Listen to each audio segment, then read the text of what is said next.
सज्जनों, चढ़ते Punjab लहिंदे Punjab Pappu pigeon club वालों अस्सलाम वालेकुम। सर गल यह है कि दो कबूतरों की असीं वीडियो बनाने लगे हैं। दोने नर जिहड़े 2023 च उड्डे होए आ, ये तुहानूं शौक कराउने आ। अगर किसी वीर भरा समझ च आ जाण वो साडे नाल राबता कर लो। पूरा पाकिस्तान कार्गो जिहड़े शहर च कहोगे उत्थे पहुँचा देंगे। आ जनाब कबूतर चेक करो। लो जनाब आ पहला पीस है, चेक करो। चेक तसली ना करना जानवर नूं। ये दूसरी अख का शौक करो।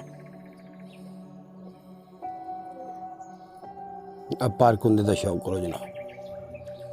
माशाल्लाह बहुत म्यारी कबूतर है और बड़ी परवाज है कबूतर दी।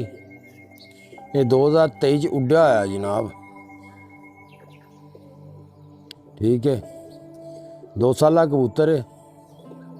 इस चीज़ का तुहानूं पता है, कबूतर 2 साल ही उड़ते होंगे जिहड़े बाजियां और टूरनामेंटा च उड़ते। दुम देखो कबूतर दी,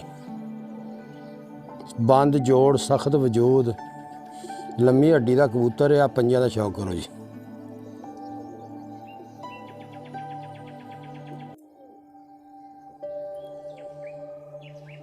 तुहानूं दूसरा कबूतर भी चेक कराउने आ।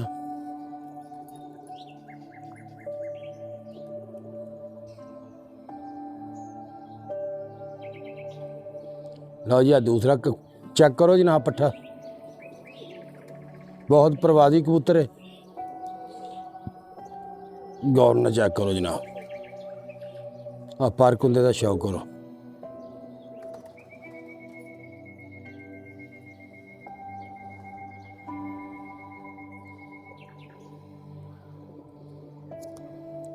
ये कोरे पट्ठे है।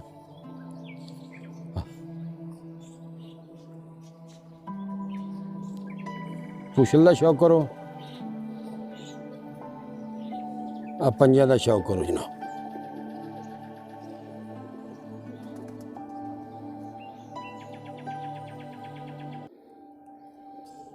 लो जी पहला पीस चेक करो। तुहानूं फिरते टुरते वीडियो चेक कराउने। ए दूसरा जनाब। दोनों फिरते टुरते चेक कर लो।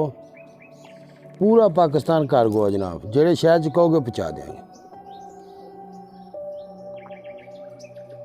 लो जनाब, जेड़े शहर च कहोगे पहुँचा देंगे।